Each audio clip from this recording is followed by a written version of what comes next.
Assalamualaikum warahmatullahi wabarakatuh. Bersama saya Ridawati, calon guru penggerak Angkatan 9, Kota Jakarta Barat. Berikut diseminasi budaya positif di SDN Pegadungan 05 Pagi. Bangun dan bukalah matamu, saatnya meraih. Arahkan pandangan ke depan, Tuhan kan menuntunmu. Sadarilah masa berganti, tantangan kan kita.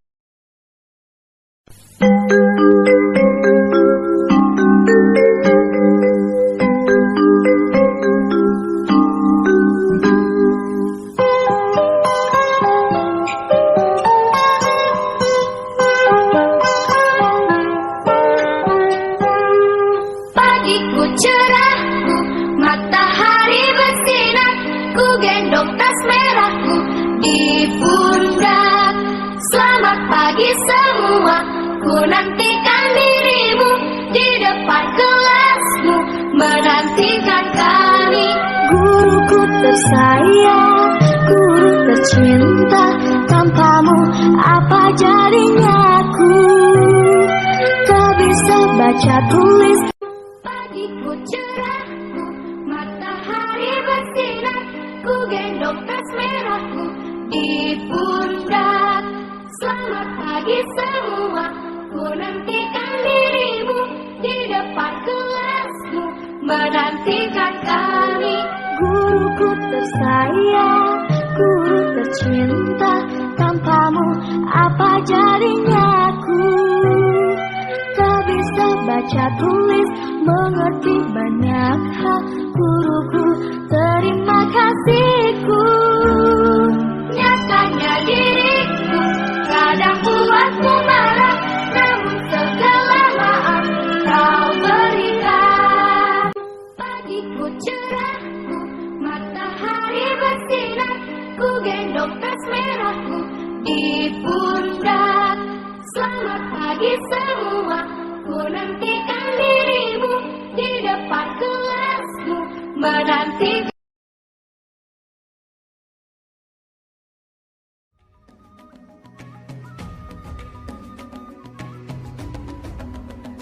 Bangun dan bukalah matamu, saatnya meraih mimpimu.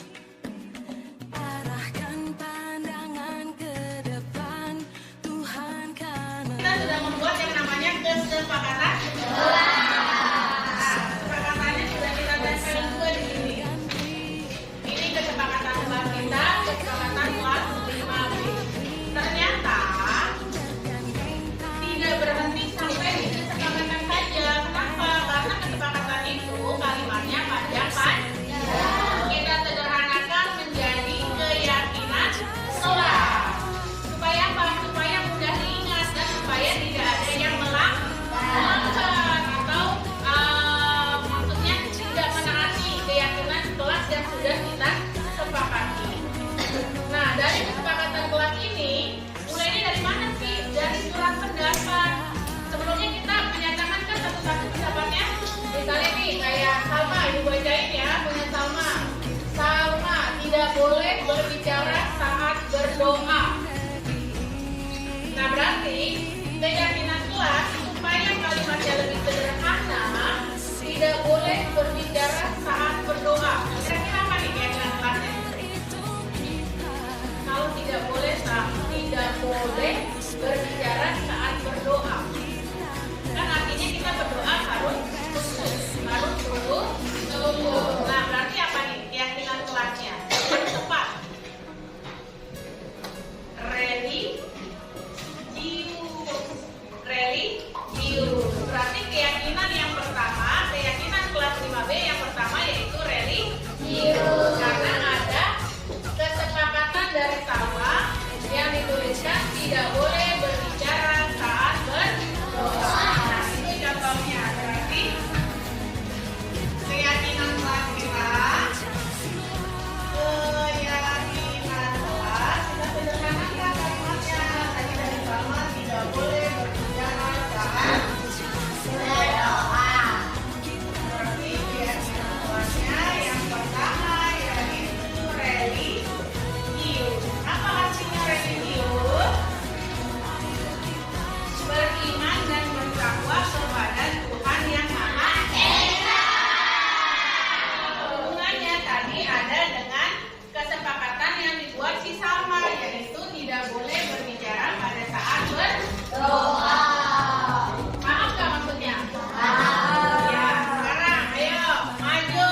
belakangan membuatnya. Ayo Betari.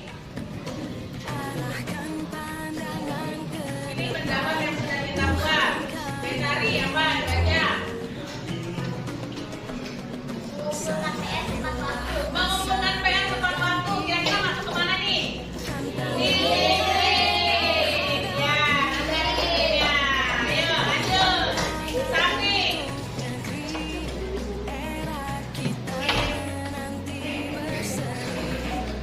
Ayo lanjut.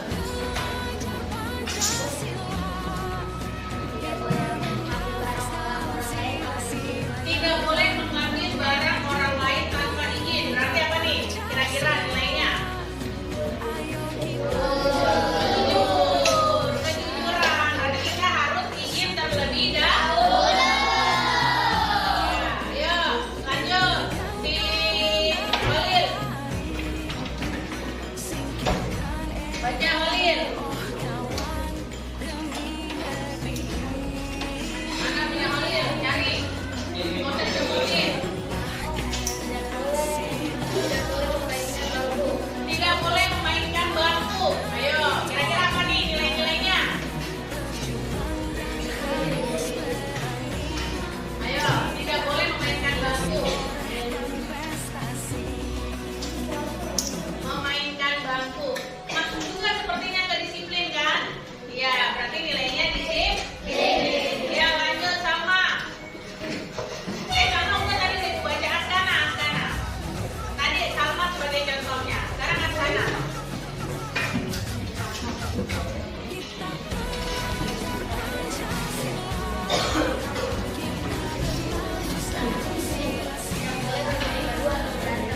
Tidak boleh berbuat gaduh atau berantem. Lebih kemana nih? Ayo, tidak boleh berbuat gaduh atau berantem. Kayaknya masih disiplin ya? Iya, masih disiplin. Ayo Pak Ira.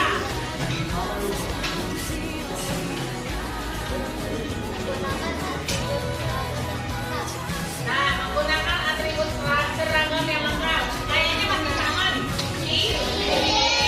Ya, lanjut Sahda. Jangan mainan bangku Sahda. Berarti gak disiplin nih Sahda nih. Tadi udah sebutin. Ayo, apa Sahda?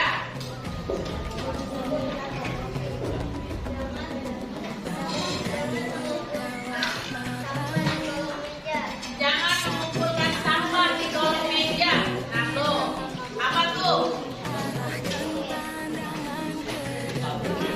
Bukan di sini kayaknya nih, lebih tepat ke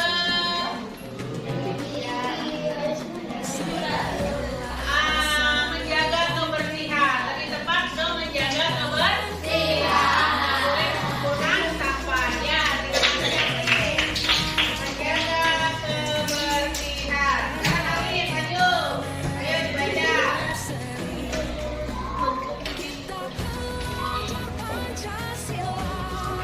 Menjaga kebersihan. Nah, menjaga omongan di kelas. Kira-kira kata-katanya apa nih? Kira-kira kelasnya. Ayo, menjaga omongan. Berarti harus apa? Sopan. Bersikap. Iya, bersikap, sopan dan bersikap, sopan dan santun. Iya, di sini keyakinan kelasnya. Bersikap, sopan dan santun. Ya, lanjut. Tania. Boleh, bersikapnya boleh dihilangkan. Jadi sopan dan santun aja boleh. Supaya mudah diingat. Apa? Tidak boleh? Coba. Ke depan, apa bahasanya? Kencengin dong suaranya. Tidak boleh merusak hiasan kelas. Tidak boleh merusak hiasan kelas. Ya, kira-kira apa nih? Ya, boleh silakan duduk. Kira-kira apa nih? Kayaknya bagus kurang deh. Tidak boleh merusak. Kalau tidak boleh merusak berarti apa? Ayo, lebih ke bertanggung jawab tidak? Bertanggung jawab. Segala sesuatu itu tidak boleh dirusak. Berarti kita harus bertanggung jawab menjaga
sopan. Maksudnya kesopan dan santun. Ya ini, ayo dari tadi Indri. Dibaca Indri.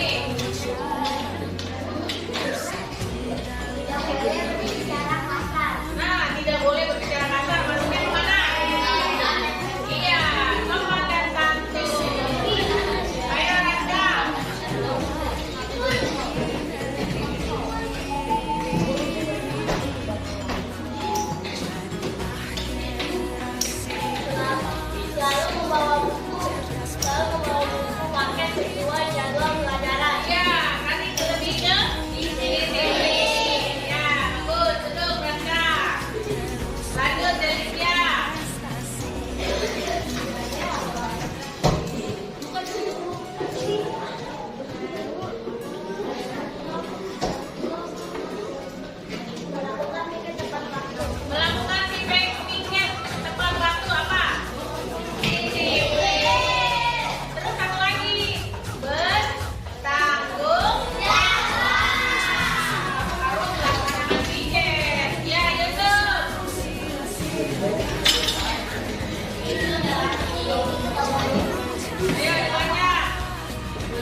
Oke.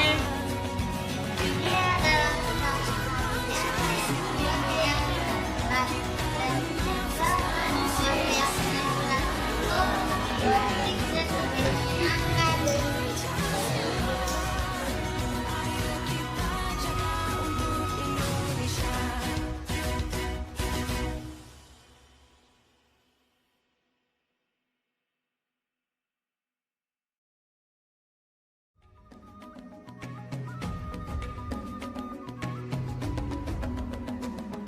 Ya, ini tangannya kenapa dicoret-coret?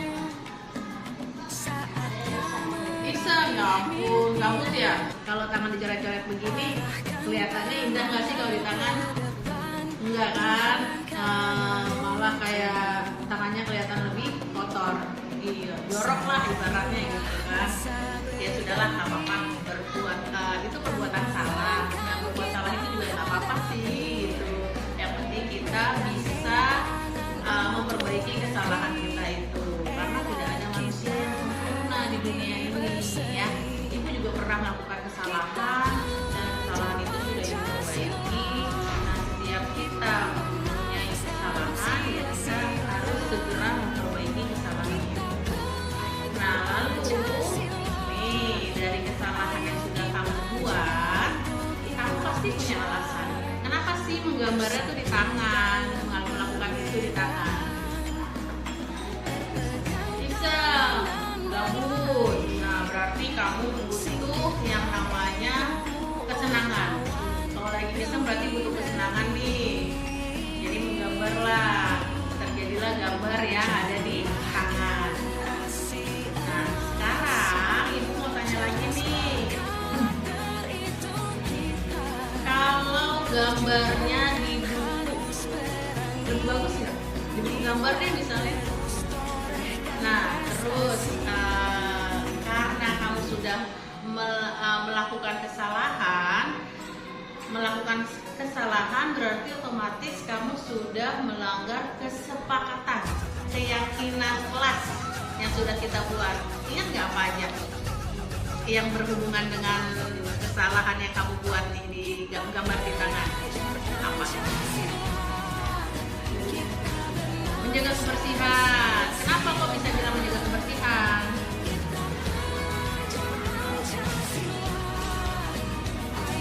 Iya, mencoret-coret tangan dan jadinya tangannya kotor. Terus apa lagi nih nilai-nilai yang sudah kita sepakati di keyakinan kelas?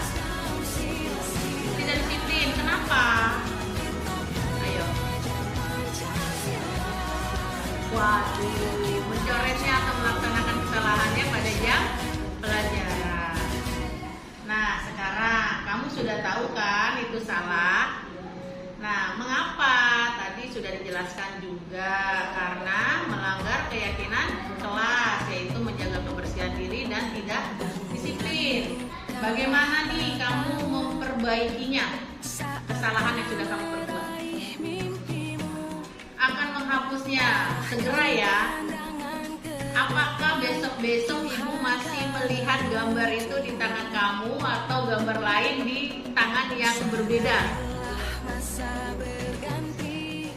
Baik, ibu hargai usahamu untuk memperbaiki kesalahan dan memperbaiki dirimu agar kamu lebih baik lagi.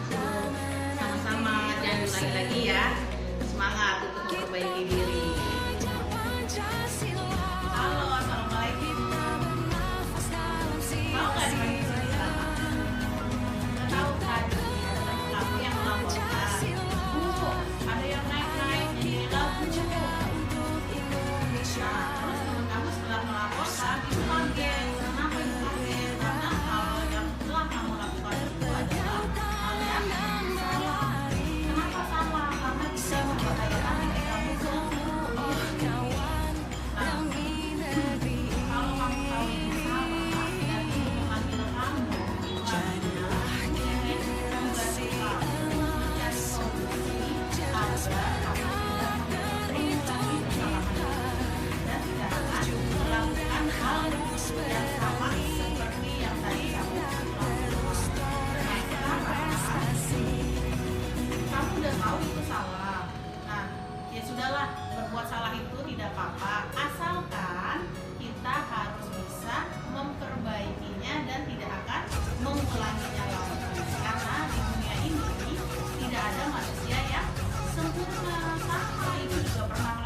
melakukannya lagi. Artinya tidak mau lagi, tidak akan membuat seperti itu lagi. Apakah di semester masih ada seperti itu? Tidak. Oh, baik. Berarti kamu tidak akan mengulangi perbuatan itu lagi kan? Ya, baik. Kalau begitu, aku hargai usahamu untuk memperbaiki kesalahan. Besok-besok itu kamu boleh seperti itu lagi ya. Ya, boleh kembali ke kelas.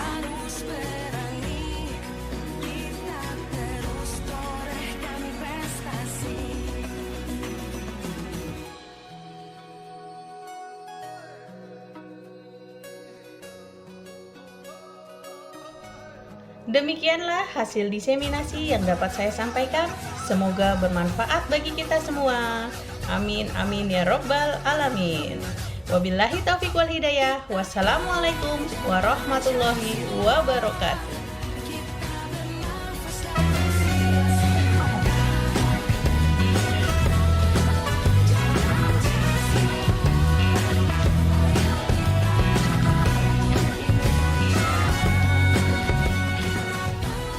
Oke.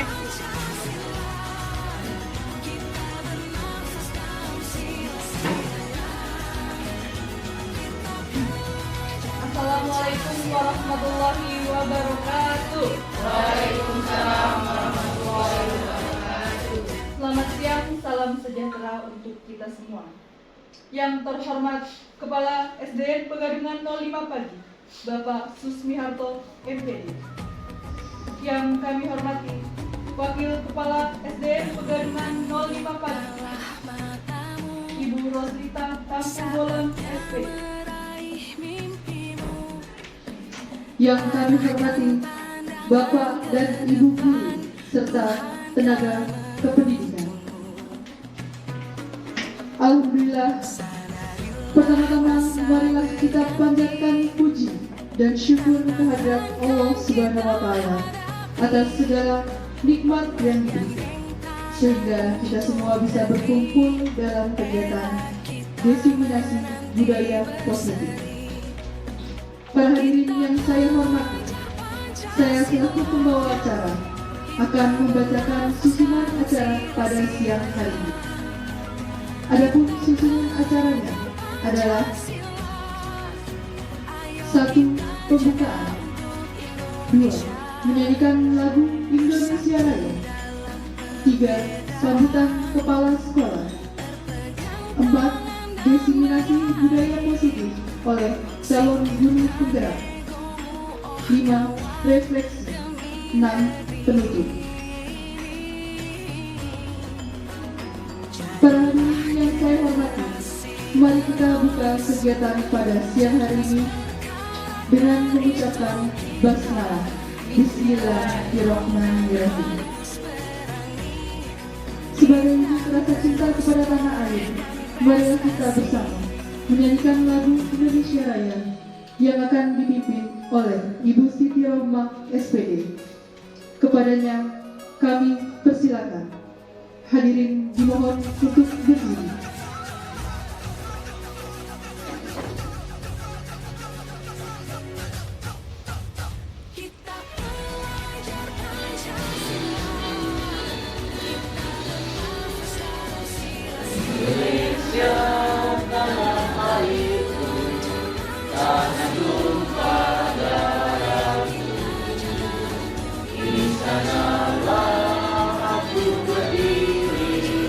Dari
Hadirin dipersilakan untuk duduk kembali. Marilah kita simak dengan baik sambutan dari Wakil Kepala SDN Penggabungan 05 Pagi kepada Ibu Roslita Tampu Bolong SPD. Kami persilakan.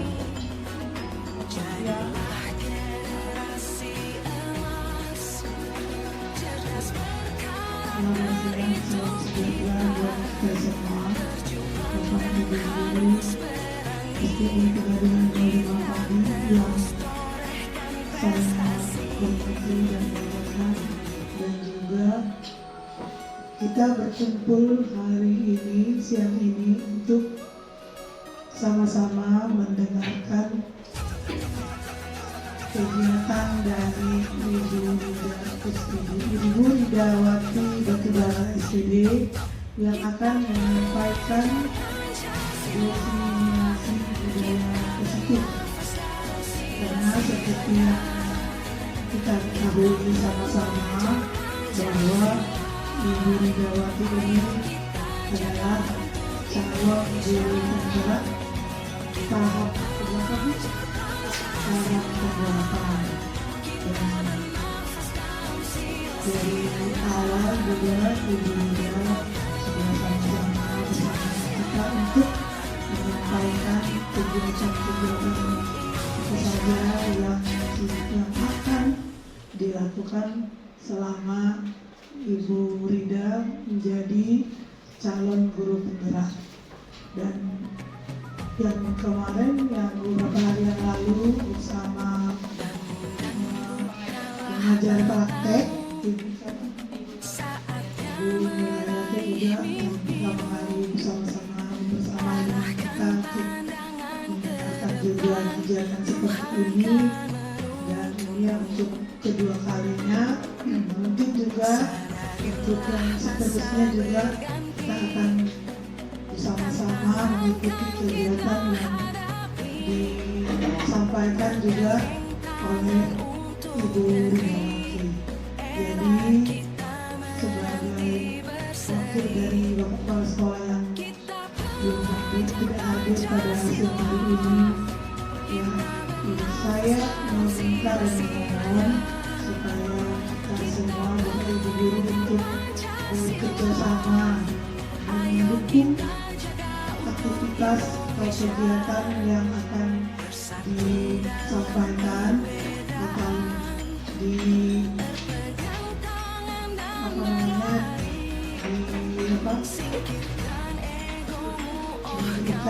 disampaikan oleh Ibu Ridawati.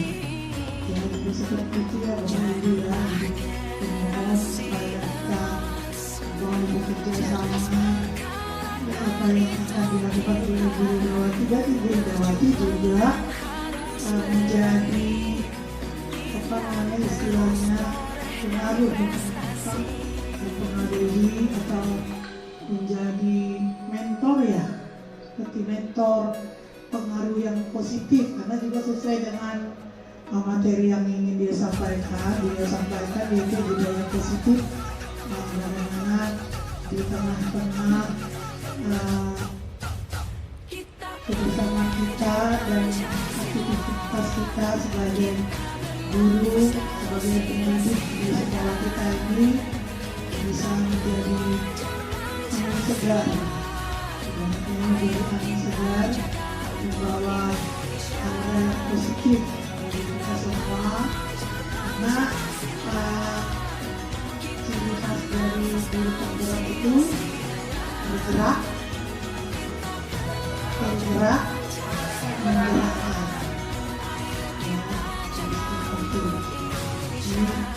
Lagi saya mohon juga, saya minta tolong kepada teman-teman semuanya, Bapak Ibu Guru, untuk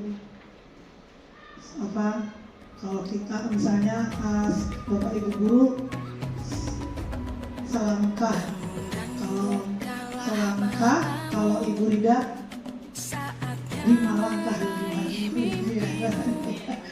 iya, kiranya kegiatan yang dilakukan, yang sedang dilakukan dan sedang dikerjakan oleh Bu Rida semuanya nanti sampai selesai nanti beberapa bulan ke depan itu mudah-mudahan mencapai keberhasilan yang sesuai diharapkan. Saya rasa itu dulu yang saya sampaikan, lebih kurangnya saya minta maaf dan ucapkan terima kasih.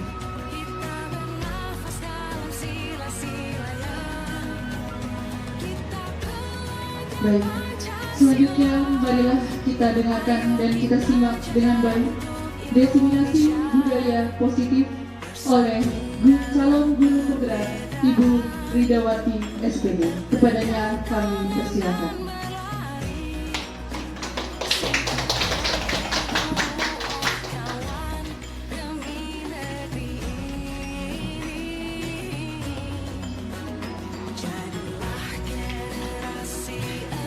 Assalamualaikum warahmatullahi wabarakatuh.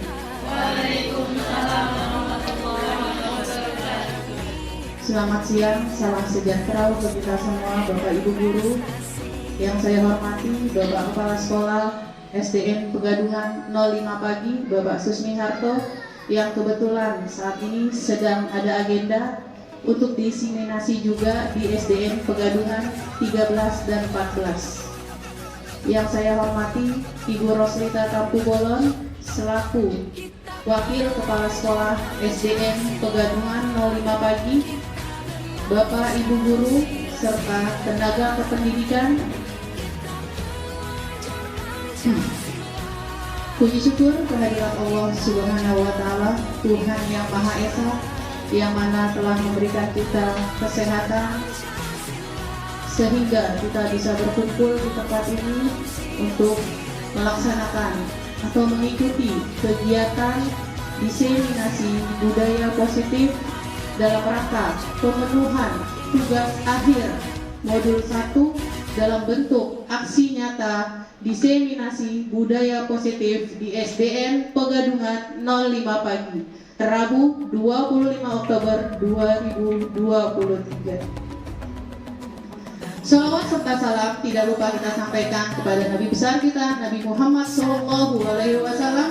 Semoga kita mendapatkan syafaatnya di akhir zaman. Amin amin ya rabbal alamin.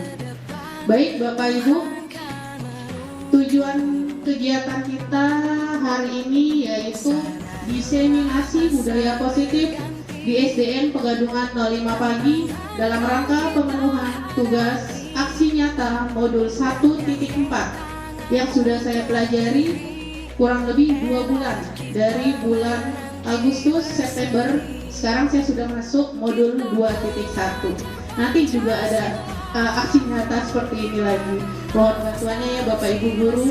Semoga kegiatan kita hari ini berjalan lancar sesuai dengan harapan saya khususnya, supaya saya bisa memenuhi tugas ini sebagai syarat untuk mengikuti pendidikan guru penggerak selanjutnya.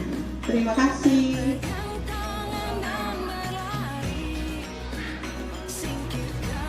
Budaya sekolah. Apa itu budaya sekolah? Mengapa budaya sekolah itu penting Bapak Ibu? Ternyata budaya sekolah itu erat kaitannya dengan yang namanya budaya positif. Jadi budaya positif yang menitik beratkan kepada murid. Contoh budaya positif yang sudah saya lihat dan yang sudah saya alami di SDN Pegadungan 05 Pagi yaitu sebelum masuk ke contohnya, saya menjelaskan dulu sedikit ya Bapak Ibu. Budaya positif yaitu nilai-nilai, keyakinan-keyakinan dan kebiasaan-kebiasaan yang ada di sekolah kita yang berpihak pada murid, sehingga murid dapat berkembang menjadi pribadi yang kritis, penuh rasa hormat dan tanggung jawab.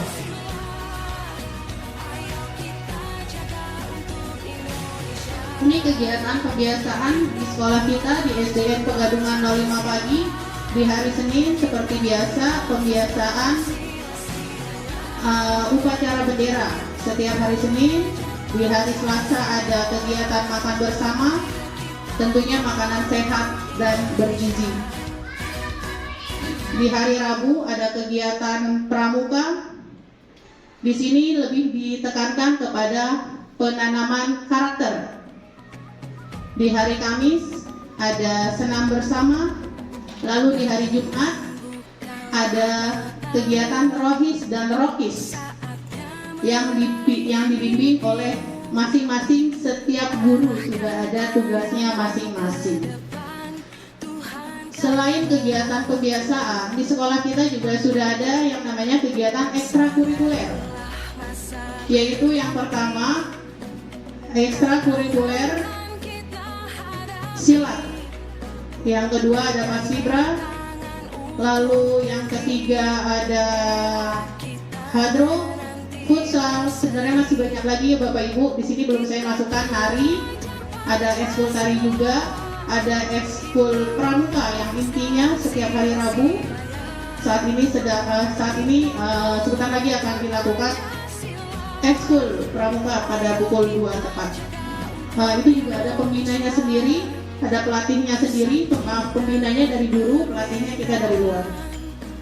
Itu untuk kegiatan ekstrakurikuler di sekolah kita. Lalu ada eksplorasi konsep budaya positif. Di sini ada perubahan paradigma. Itu yang mengenai teori kontrol. Ada hukuman, ada konsekuensi, ada restitusi, ada keyakinan kelas, ada 5 posisi kontrol, makna disiplin, dan nilai-nilai kebijakan. Sebenarnya kebajikan bukan kebijakan. 3 motivasi perilaku manusia, 5 kebutuhan dasar manusia, dan segitiga restitusi. Dari judul-judul yang tadi saya bacakan, ini sudah saya praktekkan Bapak Ibu. Nanti ada aksi nyatanya, ada videonya, bisa dilihat ya Bapak Ibu. Kita lanjut ke sekarang kita games dulu. Ini sebenarnya bukan games, ini ada maknanya. Cobalah buka. Yang dibuka apa ya Bapak Ibu? Kepala tangan. Yang dibuka kepala tangan. Cobalah buka. Anda adalah A. Tugas Anda mengepalkan salah satu tangan Anda. Coba Anda bayangkan bahwa Anda menyimpan sesuatu yang sangat berharga. Di sini ada yang berharga nih buat kita. Lalu Anda perlu menjaga benda tersebut sekuat tenaga supaya si B tidak mengetahui. Si B ini rekan kita Bapak Ibu. Tidak mengetahui, tapi si B ini kepo. Dia pengen tahu apa sih di dalam kepala tangan si A, ada apa sih gitu. Nah lalu teman kita yang B membujuk kita, menghardik kita, mengintimidasi kita, memarahi kita, menggoda, menggelitik, bahkan menawari uang supaya kita bisa mau membuka kepalan tangan kita ini. Nah, apakah Bapak Ibu bersedia membuka kepalan tangan di Bapak Ibu? Bersedia? Bersedia. Dengan diiming-iming bayaran, terus diintimidasi, terus digelitikin, terus dimarahi. Bersedia? Tidak. Itu jawaban yang tepat Bapak Ibu. Kita jangan sampai tergoda. Kita menyelamatkan apa yang berharga nih di tangan kita, terutama buat diri kita sendiri. Seperti itu. Jadi kaitannya itu dengan kalau kita di sekolah kita, setiap sekolah artinya punya dapur masing-masing ya Bapak Ibu. Nah artinya dapurnya kita tuh nggak boleh orang lain tuh tahu gitu. Jadi walaupun kita maaf, ini Bapak saya kasih bayaran segini, bisa nggak Bapak ini Bapak saya ini seperti itu enggak. Jadi kita jangan sampai tergoda gitu artinya. Jangan sampai tergoda kalau kita ini bahkan sampai dihardik pun, apalagi sudah dihardik kita juga pasti tidak akan mau gitu ya Bapak Ibu. Jadi inti dari cobalah buka ini kita menyelamatkan barang berharga yang ada di tangan kita atau di diri kita masing-masing. Baik Bapak Ibu, selanjutnya perubahan paradigma teori kontrol. Ilusi. Orang dewasa memiliki hak untuk memaksa. Kritik dan membuat orang merasa bersalah dapat menguatkan karakter. Guru mengontrol murid, penguatan positif, efektif, dan bermanfaat. Ini ilusinya, perubahan paradigma teori kontrol. Perubahan paradigma teori kontrol itu berkaitan dengan stimulus respon. Satu, ada realitas atau kebutuhan kita sama. Semua orang melihat hal yang sama. Kita mencoba mengubah orang agar berpandangan sama dengan kita. Terus perilaku buruk dilihat sebagai suatu kesalahan. Orang lain bisa mengontrol saya bisa mengontrol orang lain. Model berpikir menang atau kalah, itu stimulus responnya. Lalu di sini ada teori kontrol Bapak Ibu. Jadi di stimulus respon itu kita ada alat kontrolnya, yaitu ini. Realitas atau kebutuhan kita itu sebenarnya nggak sama, beda antara kita guru yang A dengan guru yang B. Lalu setiap orang memiliki gambaran yang berbeda juga. Kita berusaha memahami pandangan orang lain tentang dunia. Semua perilaku memiliki tujuan, hanya Anda yang bisa mengontrol diri Anda. Anda tidak bisa mengontrol orang lain. Model berpikir harus menang-menang, jangan ada yang menang-kalah. Itu teori kontrol. Selanjutnya, makna disiplin. Apa sih sebenarnya disiplin itu Bapak Ibu? Nah, makna disiplin yang kita tahu yaitu berkaitan dengan aturan, tata tertib, kepatuhan. Ini yang umum kita ketahui. Nah, di sini ada makna disiplin dan nilai-nilai kebajikan menurut Bapak pendidikan kita yaitu Ki Hajar Dewantara. Di mana ada kemerdekaan, disitulah harus ada disiplin yang kuat.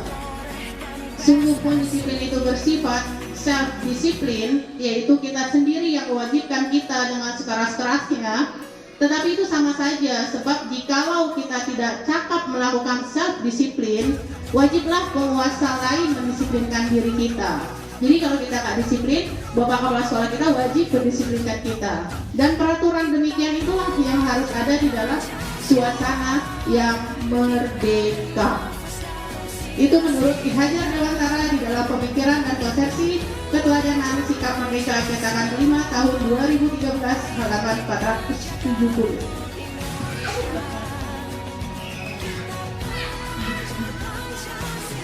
Selanjutnya makna disiplin dan nilai-nilai kebajikan menurut Diane menyatakan bahwa arti dari kata disiplin berasal dari bahasa Latin disciplina yang artinya belajar. Kata disiplin juga berasal dari akar kata yang sama dengan disiplin atau murid atau pengikut. Untuk menjadi seorang murid atau pengikut, seseorang harus paham betul alasan mengapa mereka mengikuti suatu aliran atau ajaran tertentu, sehingga motivasi yang terbangun adalah motivasi intrinsik dari dalam diri kita atau dari dalam diri murid, bukan motivasinya ekstrinsik yang terjadi dari luar atau lingkungan. Boleh, silakan Bu. Makna disiplin dan nilai-nilai kebajikan ini yang sudah disimpulkan dari beberapa pendapat. Seseorang yang memiliki disiplin diri berarti mereka bisa bertanggung jawab terhadap apa yang dilakukannya karena mereka mendasarkan tindakan mereka pada nilai-nilai kebajikan universal. Beriman, bertakwa kepada Tuhan Yang Maha Esa dan berakhlak mulia, mandiri, bernalar kritis, berkebinekaan global, bergotong royong dan kreatif. Disiplin positif. Disiplin positif merupakan salah satu cara penerapan disiplin yang bertujuan untuk menumbuhkan kesadaran serta memberdayakan murid untuk melakukan sesuatu tanpa adanya ancaman, hukuman, atau penghargaan. 3 motivasi perilaku manusia, yaitu untuk menghindari ketidaknyamanan atau hukuman, itu termasuk motivasi ekstrinsik. Yang kedua, untuk mendapatkan imbalan atau penghargaan dari orang lain, itu juga termasuk motivasi ekstrinsik. Yang ketiga, untuk menjadi orang yang mereka inginkan dan menghargai diri sendiri dengan nilai-nilai yang mereka percaya, itu contoh motivasi intrinsik yang terjadi dari dalam diri kita. Di sini ada hukuman, ada konsekuensi, ada restitusi. Kalau hukuman itu sifatnya satu arah, Bapak Ibu. Jadi hanya guru yang memberikan kepada murid yang melanggar peraturan atau yang tidak mematuhi tata tertib. Tanpa melalui kesepakatan, hukuman yang diberikan bisa berupa fisik maupun psikis. Lalu apa bedanya dengan konsekuensi? Konsekuensi berupa hukuman tapi sudah disepakati murid. Murid tidak nyaman untuk jangka waktu pendek berdasarkan suatu data yang umumnya dapat diukur. Lalu apa tuh restitusi? Ini yang terbaru, Bapak Ibu. Bukan untuk menebus kesalahan, namun untuk belajar dari kesalahan. Memperbaiki hubungan, tawaran, bukan paksaan. Menuntun untuk melihat ke dalam dirinya, fokus pada solusi, mencari masalahnya, lalu mengembalikan murid yang berbuat salah pada kelompoknya. Tujuannya supaya si murid ini tidak diasingkan atau tidak dipojokkan oleh kelompoknya. Ini beberapa contoh hukuman atau konsekuensi, Bapak Ibu. Kalau mencatat 100 kali di dalam buku dengan kalimat "saya tidak akan terlambat lagi", ini contoh hukuman. Yang kedua, membersihkan coretan yang dibuatnya di meja tulis, itu juga hukuman atau konsekuensi. Murid diminta untuk push up 15 kali, ini juga berupa hukuman. Menggantikan kertas tugas teman yang telah dicoret-coret dari poin nomor 4 sampai nomor 7 itu konsekuensi, dari nomor 1 sampai nomor 3 itu hukuman. Kalau bedanya hukuman dengan konsekuensi, kalau konsekuensi anak yang bersalah itu mau mengganti atau mau bertanggung jawab. Itu ya Bapak Ibu bedanya hukuman atau konsekuensi. Nah, ini restitusi. Restitusi bukan untuk menebus kesalahan, namun untuk belajar dari kesalahan. Restitusi memperbaiki hubungan. Restitusi adalah tawaran, bukan paksaan. Restitusi menuntun untuk melihat ke dalam diri. Restitusi fokus pada solusi atau mencari penyelesaian dari masalah. Restitusi mencari kebutuhan dasar yang mendasari tindakan anak itu berbuat salah. Itu apa sih dasarnya? Nah, itu restitusi. Kita mengetahui anak itu alasan berbuat salah itu dari mana? Dari praktek restitusi. Ini sudah saya praktekkan, Bapak Ibu, nanti ada videonya. Lalu restitusi diri adalah cara yang paling baik. Restitusi fokus pada karakter, bukan tindakan. Restitusi menguatkan. Restitusi mengembalikan murid yang salah kepada kelompoknya. Lalu selanjutnya dihukum oleh penghargaan. Sebenarnya selama ini juga saya menyadari ya, ternyata penghargaan itu bisa menghukum. Apa sih alasannya? Karena memberikan penghargaan itu tidak efektif. Penghargaan bisa merusak hubungan. Penghargaan mengurangi ketepatan. Penghargaan menurunkan kualitas. Penghargaan bisa mematikan kreativitas. Penghargaan juga bisa menghukum. Selanjutnya, dihukum oleh penghargaan. Dihukum oleh penghargaan, ini pengaruhnya jangka pendek dan jangka panjang. Penghargaan efektif jika kita menginginkan seseorang melakukan sesuatu yang kita inginkan, itu dalam jangka waktu pendek.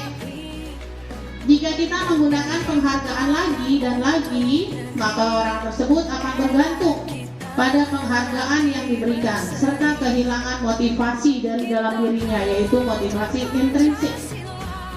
Jika kita mendapatkan penghargaan untuk melakukan sesuatu yang baik, maka selain kita senantiasa berharap mendapatkan penghargaan tersebut lagi, kita pun menjadi tidak menyadari tindakan baik yang kita lakukan itu bermanfaat apa enggak gitu.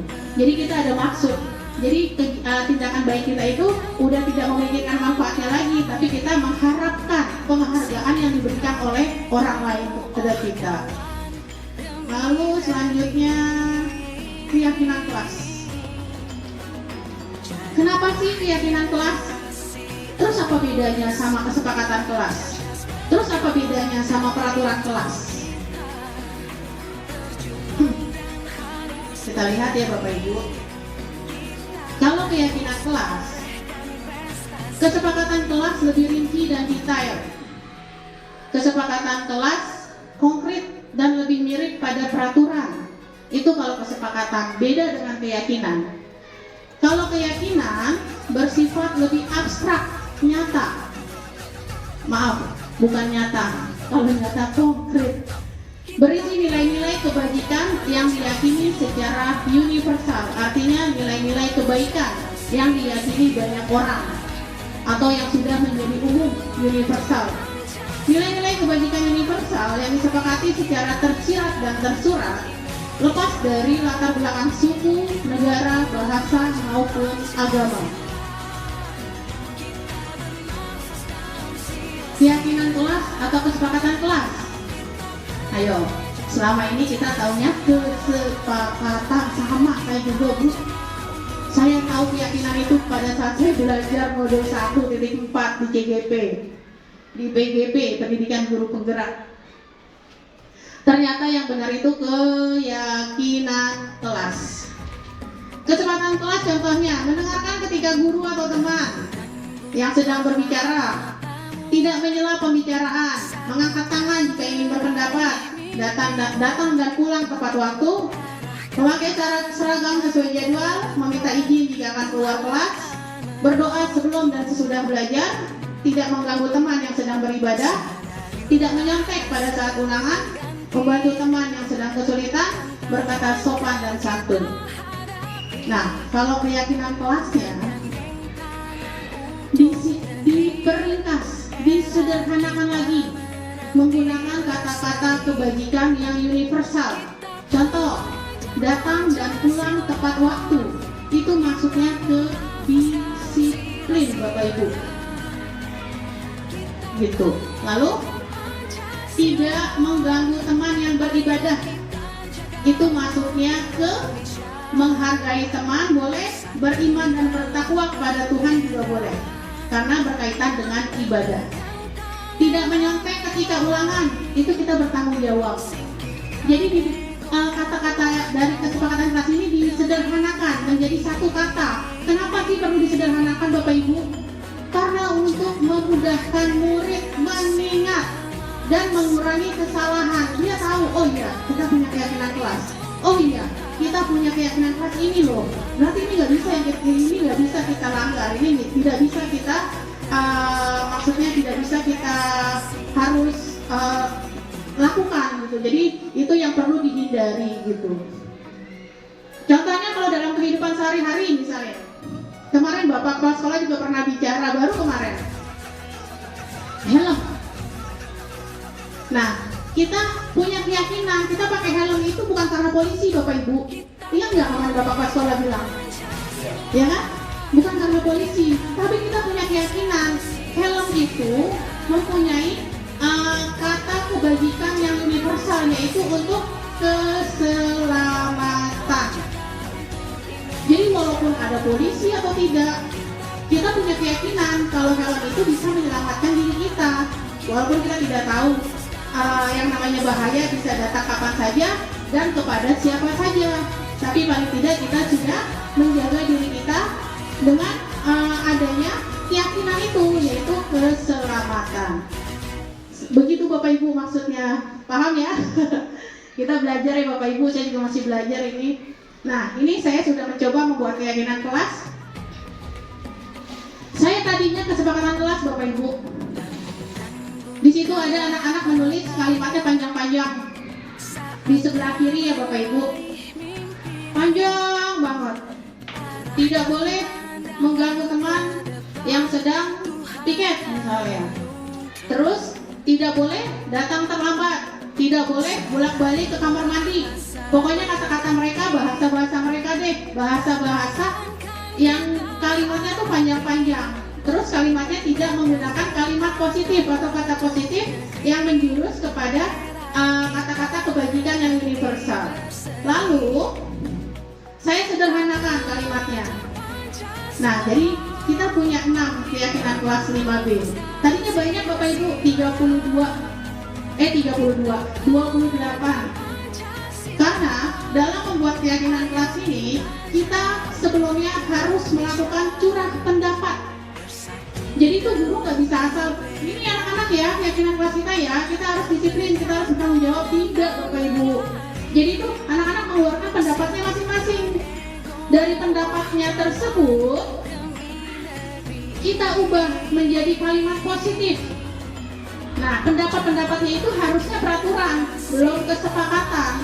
Nah, dari peraturan yang sudah kita ubah menjadi kalimat positif, itulah kesepakatan. Dari kesepakatan yang sudah kita ubah menjadi kalimat positif, baru kita jadikan keyakinan. Menggunakan apa? Menggunakan kata-kata kebajikan universal. Nah, contoh 1, religius. Karena kami di kelas 5B sebelum dan sesudah belajar selalu berdoa. Jadi kata-kata universalnya religius. Disiplin. Kenapa disiplin? Karena tidak bolak-balik ke kamar mandi. Kita ambil satu kata, disiplin. Terus kejujuran. Kenapa kok kejujuran? Tidak boleh menyontek pada saat ujian, pada saat ulangan. Jadi satu kata keyakinannya, kejujuran. Menjaga kebersihan. Gak boleh buang sampah di laci, gak boleh buang sampah sembarangan di kelas, gak boleh nyoret-nyoret kelas, gak boleh nyoret-nyoret. Pokoknya segala yang berkaitan dengan kebersihan. Jadi kita ambil satu kata, menjaga kebersihan. Yang kelima, bersikap sopan dan santun. Setiap mau bertanya, diharuskan mengangkat tangan. Nah itu disitulah etikanya, sopan santunnya. Lalu yang keenam, bertanggung jawab. Misalnya dia minjem alat tulis temennya, dia harus izin dulu. Nah izinnya itu dia sudah sikapnya sopan. Nah bertanggung jawabnya dia harus mengembalikan barang yang sudah dia pinjam. Begitu Bapak Ibu maksudnya ya. Nah sekarang ini yang sudah saya praktekkan di kelas. Nah ini dia.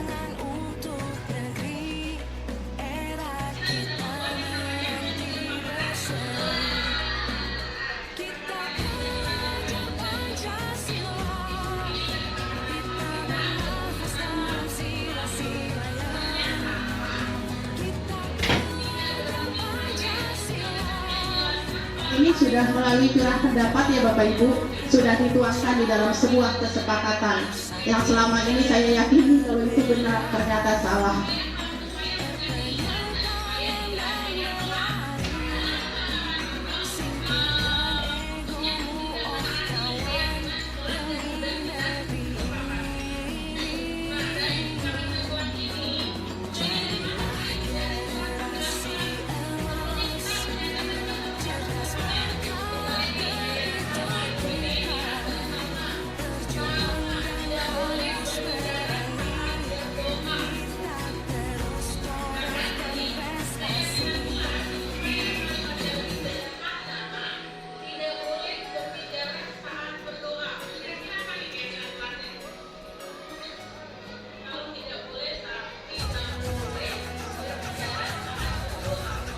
Kalau ditanya seperti ini, anak-anak dengan kata-kata kebajikan universal itu mereka masih awam Bapak Ibu. Jadi kita harus mancing. Masih awam sekali mereka dengan kata-kata kebajikan.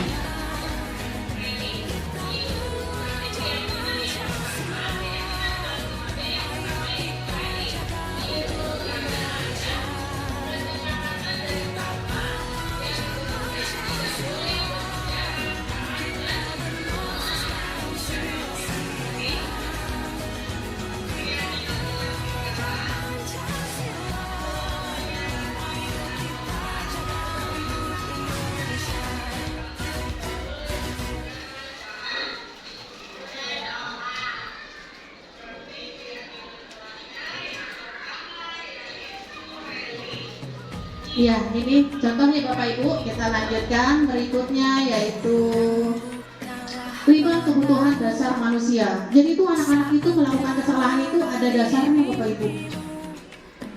Misal, bertahan hidup. Ada anak-anak yang iseng, temennya punya makanan, dia mintanya maksa. Itu kan salah ya Bapak Ibu. Harusnya kalau mau minta ya jangan maksa lah, gitu kan. Nah, kenapa sih dia harus maksa? Karena dia punya 5 kebutuhan dasarnya yang tidak terpenuhi, yaitu dia harus makan. Untuk apa? Untuk bertahan hidup. Kebutuhan yang bersifat fisiologis untuk bertahan hidup, misalnya kesehatan, rumah, dan makanan, kasih sayang dan merasa diterima, kebutuhan dan hubungan dan koneksi sosial, memberi dan menerima kasih sayang, dan kebutuhan untuk merasa menjadi bagian dari suatu kelompok. Yang ketiga, penguasaan, pengakuan akan kemampuannya. Dia dianggap berharga, bisa membuat perbedaan, bisa membuat pencapaian, atau dia kompeten, diakui dan dihormati. Itu baru ketiga. Yang keempat, ternyata anak-anak itu butuh kebebasan Bapak Ibu. Kemandirian, memiliki pilihan, dan mampu mengendalikan arah hidup seseorang, perlu banyak bergerak, suka mencoba-coba, tidak terlalu terpengaruh orang lain, dan senang mencoba hal baru dan menarik. Contohnya, kalau di murid, yaitu anak yang sering keluar masuk kamar mandi. Nah, sebenarnya tujuan dia itu ada Bapak Ibu. Bukannya pipis, atau buang air besar atau buang air kecil. Dia tuh pengen bebas, nggak mau di dalam kelas. Itu contoh kecilnya dari murid.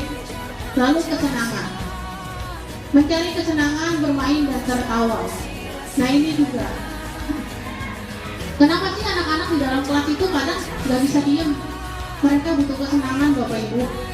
Mereka butuh tertawa, mereka butuh bermain. Cuma mereka nggak tahu tempatnya itu bermainnya itu di mana gitu. Kadang-kadang di setiap saat, di setiap waktu yang namanya anak-anak emang dunia mereka ya bermain gitu kan. Tapi disinilah nanti kita akan memperdalam apa sih itu, bagaimana sih mengidentifikasi masalahnya gitu, supaya aku anak-anak tidak melakukan hal-hal yang menuntut 5 kebutuhan dasar mereka tadi. Sebenarnya mereka sudah mendapatkan, tapi yang salah itu tempat dan waktunya yang belum tepat maksudnya. Di sini ada Bimo, seorang anak kelas 1, selalu berlari keluar kelas menuju jalan raya di depan sekolahnya yang ramai dengan kendaraan. Tingkahnya membuat bu guru Rilah bingung dan seringkali lari mengejarnya. Ada beberapa kemungkinan jawaban yang diberikan Bimo kepada ibu gurunya. Identifikasi kebutuhan yang ingin dipenuhi oleh Bimo. Jika respon Bimo seperti di kolom di bawah, maksudnya, aku bosan bu guru, belajar mewarnai terus di dalam kelas. Aku senang main kejar-kejaran dengan ibu guru, seru. Jadi itu anak itu keluar biar ibu gurunya ngejar. Bagus ibu gurunya langsing. Dua-duanya ibu Siti dengan ibu Rila. Main kejar-kejaran lah mereka akhirnya. Lalu begitu ibu guru mengejarnya, dia bicara, ibu guru kenapa ngejar aku? Ibu guru sayang ya sama aku. Gitu. Terus aku hebat kan ibu guru bisa ngejar-ngejar aku, padahal itu yang dilakukan salah kan Bapak Ibu. Gitu. Tapi ya itulah mereka butuh yang namanya kebebasan dan kesenangan. Lanjut. Ada contoh lagi, Dinda, seorang anak kelas 3 SD maksudnya. Begitu tiba di rumah, sepulang dari sekolah, dia menangis dan mengadu pada ibunya bahwa dia benci sama Pak gurunya. Menurut Anda, kebutuhan apa yang berusaha dipenuhi oleh si Dinda jika jawabannya seperti ini? Pak guru bilang, aku tidak boleh bersenandung waktu mengerjakan tugas. Katanya kelas harus tenang, gak boleh sambil nyanyi-nyanyi, gak boleh ada suara. Kan gak seru jadinya. Dia ngadu sama ibunya. Terus yang kedua, Pak guru hari ini menyapaku. padahal aku pakai jeritan rambut baru. Dia tuh pengennya disapanya bukan disapa dengan kesalahan, tapi disapa dengan kasih sayang. Ibu guru kejar aku karena ibu guru sayang aku. Nah itu dia sudah berhasil melakukan hal itu. Nah dia merasa dia tuh udah puas dengan apa yang sudah dia lakukan. Nah itu dia butuh kesenangan. Aku sebel gambarku tidak rapi. Pak Nunu nunjukin ke teman-temanku di depan kelas, kan aku malu jadinya. Nah itu dia berarti butuh kasih sayang, perhatian. Harusnya nggak seperti itu. Aku bosen, masa belajarnya cuma gitu-gitu aja, dengerin Burilah ngomong doang. Begitu. Jadi anak-anak juga punya rasa bosan ternyata Bapak Ibu guru. Ini nanti tujuannya ya balik lagi pembelajaran yang berdiferensiasi dan bermacam-macam, itu bervariasi, yang berpusat pada murid. Nah, di sini ada 5 posisi kontrol. Inilah Bapak Ibu kontrol kita untuk menghadapi anak-anak yang seperti tadi. Kita sebagai siapa sih? Kita sebagai penghukum. Apakah kita sebagai pembuat merasa bersalah? Atau kita sebagai teman? Atau kita sebagai pemantau? Atau kita sebagai manajer buat anak-anak kita di kelas? Kira-kira kalau menurut Bapak Ibu, kita sebagai apa sih? Dari masalah-masalah yang tadi, sebagai penghukum kah? Sebagai pembuat merasa bersalah kepada anak? Kamu sih, makanya jangan begitu. Nah itu kita sudah membuat anak itu merasa bersalah. Atau sebagai teman, ya udah nak, besok-besok yang dilakukan lagi ya. Nah itu kita sebagai teman. Pemantau, dilihatin sambil dipelototin. Nah kalau sebagai manajer, anaknya dipanggil, didudukin bareng, ngobrol, ada apa sih, kenapa sih, gitu. Itu sebagai manajer. Nah, contohnya Bapak Ibu, saya sudah melakukan ini juga. Ini 5 posisi kontrol, tidak perlu dijelaskan. Dan kalau sebagai penghukum, kita menghardik. Kalau sebagai pembuat orang merasa bersalah, dan juga sudah saya jelaskan ya sedikit, nggak terlalu panjang. Nah, di sini ada segitiga restitusi, bukan segitiga biru atau segitiga merah. Ada segitiga restitusi. Ini apa sih?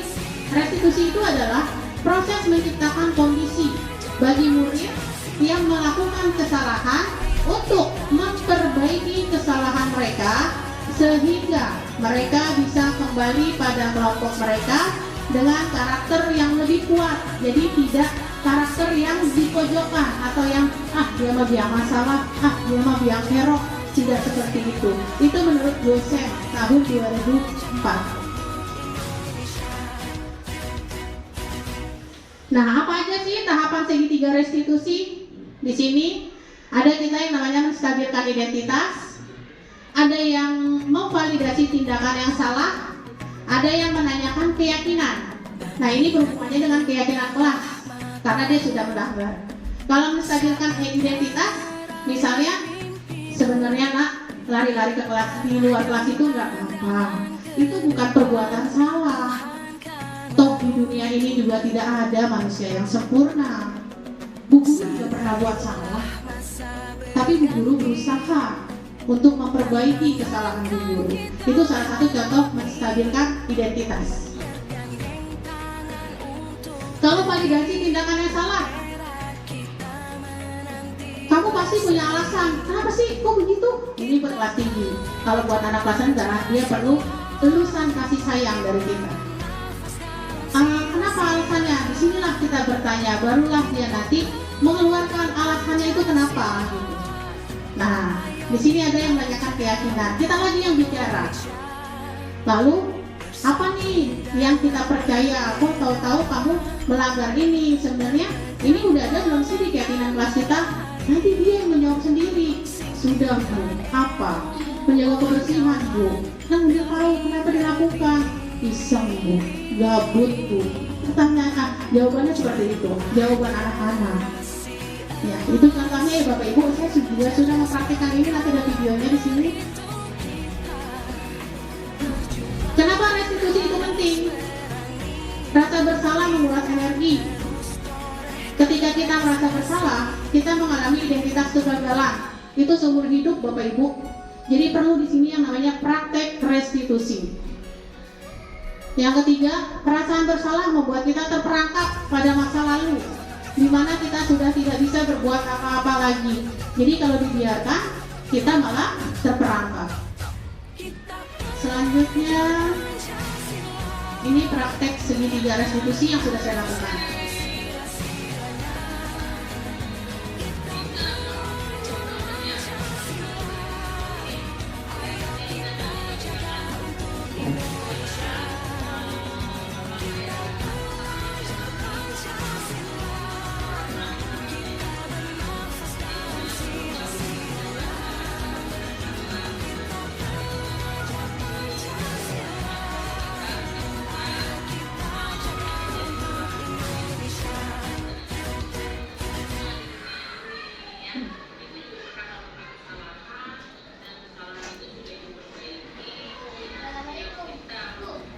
Ini Bu, apa yang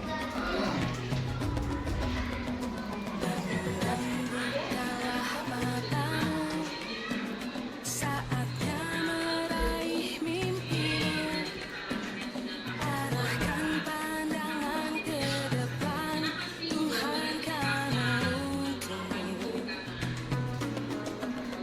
Sadarilah masa berganti, tantangan kan kita hadapi, bergandeng tangan untuk negeri, era kita menanti berseri. Kita pelajar Pancasila, kita bernafas dalam sila-silanya.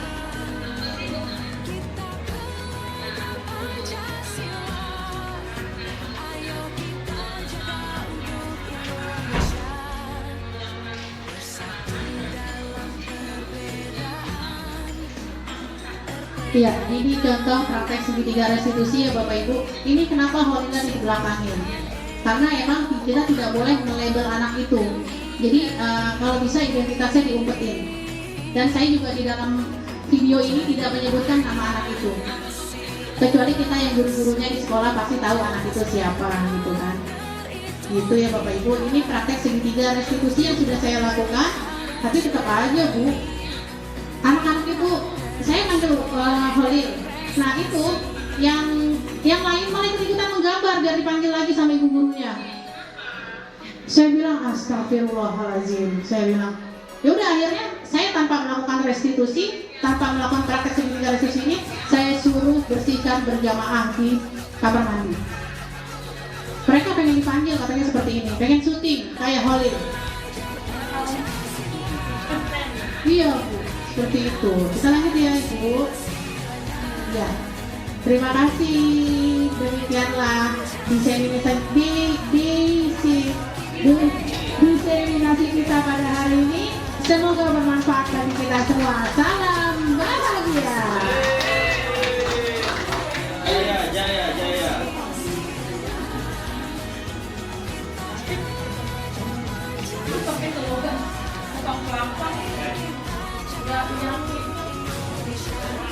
Baik Bapak Ibu, demikianlah acara diseminasi budaya positif oleh calon guru penggerak Ibu Ridawati SPD. Hadirin yang saya hormati, saya selaku pembawa acara mohon maaf jika ada salah kata dari saya dalam penyampaian atau menyampaikan susunan acara atau menyampaikan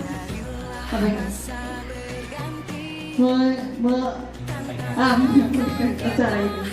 Baiklah, marilah kita tutup kegiatan pada hari ini dengan membaca hamdalah. Alhamdulillahirabbil alamin. Wassalamualaikum warahmatullahi wabarakatuh. Waalaikumsalam warahmatullahi wabarakatuh. Dalam sila-silanya, kita pelajar Pancasila, ayo kita jaga Demikianlah hasil diseminasi yang dapat saya sampaikan. Semoga bermanfaat bagi kita semua. Amin amin ya robbal alamin. Wabillahi taufiq wal hidayah. Wassalamualaikum warahmatullahi wabarakatuh.